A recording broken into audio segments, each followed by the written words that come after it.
Am I the a-hole for leaving my sister's kid with a family friend after she was hours late picking him up? I, 36 male, agreed to babysit my sister's son, 8 male, last Friday night so she could go to a friend's event. She said she'd be back early Saturday morning, and I was happy to help.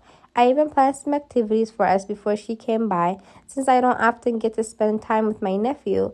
Saturday morning rolled around, and by 9 a.m. she hadn't shown up. I texted her, and she replied that she was on her way, so I didn't worry. We had breakfast, hung out, and waited until about 11 a.m. I texted her again, mentioning that I had plans at 3 p.m., and she replied with, "Be there soon." By 1 p.m., I started getting anxious because I still hadn't heard anything more. I tried calling, but she didn't answer. I left a voicemail reminding her I had plans later in the afternoon and needed her to let me know her ETA. By 2:30, I was really stressing. I had been planning to leave by then to get to my friend's party, but she still hadn't shown up or answered her phone. Finally, around 3:30, after calling and texting with no response, I reached out to a family friend who lives in my building. She's known my family for years, and my nephew and sister know her well, so I knew he'd be comfortable and safe. The family friend was happy to help, so I explained the situation and left my nephew with her, giving her my sister's contact info in case anything came up. When my sister finally picked up her son at 5 p.m., she was furious. 5 p.m.? What?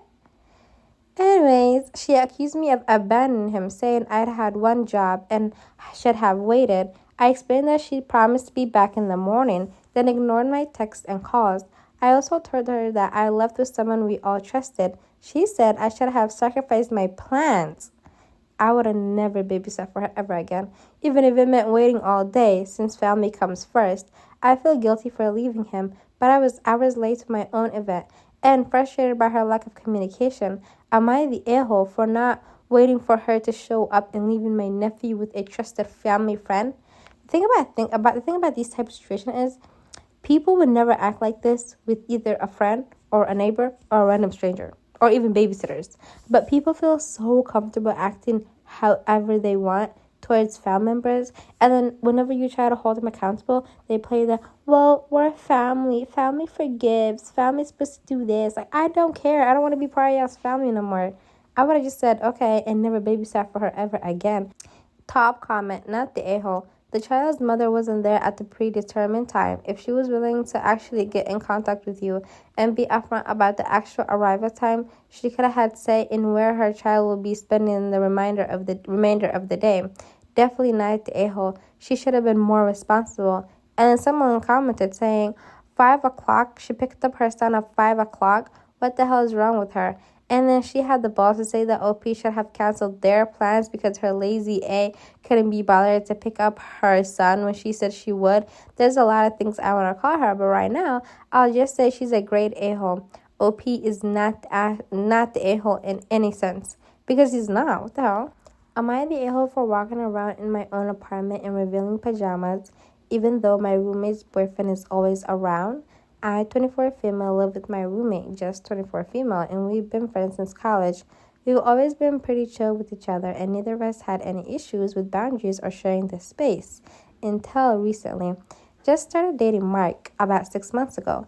And in the past month or so, he's practically moved in. He's here almost every night and on weekends, which has been a bit of adjustment for me, but I try to be flexible since he makes her happy. Now here's where things got weird. I have a few sets of pajamas that are a little, let's say, comfy.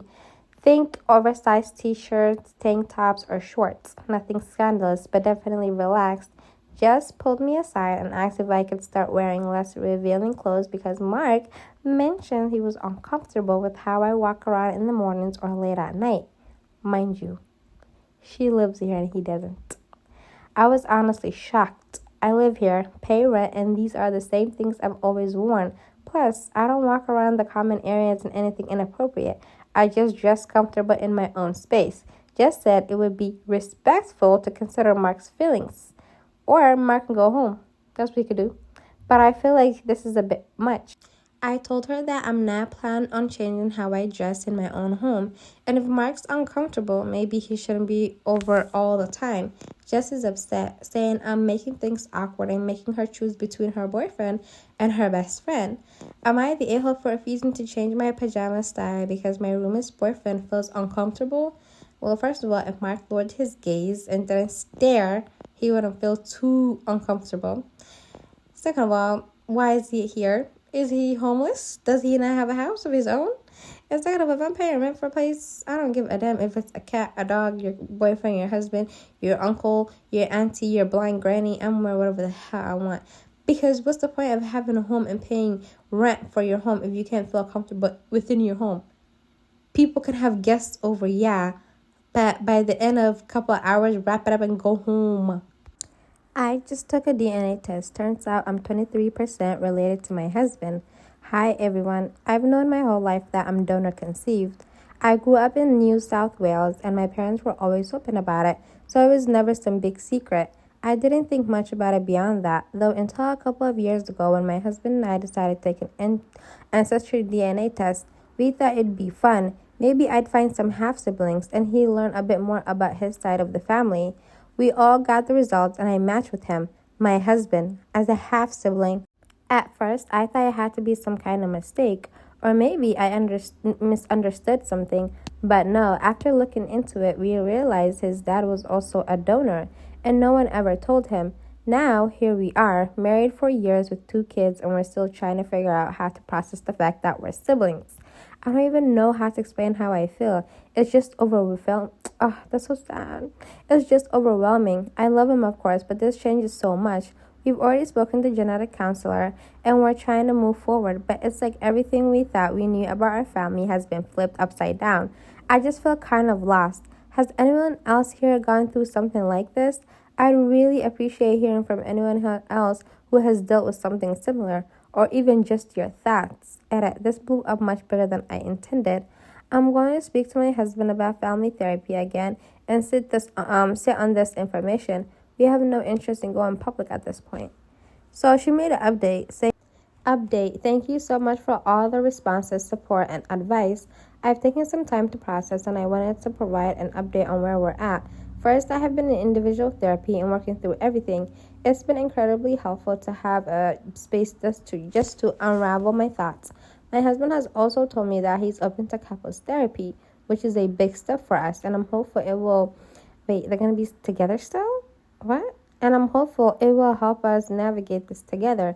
To confirm some things, yes, my father-in-law is the donor, which makes him not only my husband's father, but also mine. Oh my God. It was always a lot to take in. We're both really angry that my husband's dad never told him the truth. And at the moment, neither of us are talking to him. It's just too much. This is like the upside of doing things like this, though. Like when you have a baby via donor and stuff like that, you never know who your child is going to be related to out there. We've also discovered about 40 other siblings so far, all whom I hope they're not married, all of whom live nearby. That was another layer of this experience we weren't prepared for. We haven't met them all yet, but knowing they're out there brings its own set of challenges and questions. I know many of you are part of the donor-conceived community, and I just want to say that while I'm very aware and involved in spaces like we are donor-conceived, and I follow creators like Laura Hyde, Donor Dylan, The Cure Mama, Rachel Strange, just like me, DC, Sunny, Evie, Lucas, etc., I'm not interested in speaking to anyone publicly about our situation. I'm really proud of people like Victoria Hill for going public, but that's not what's best for my family right now.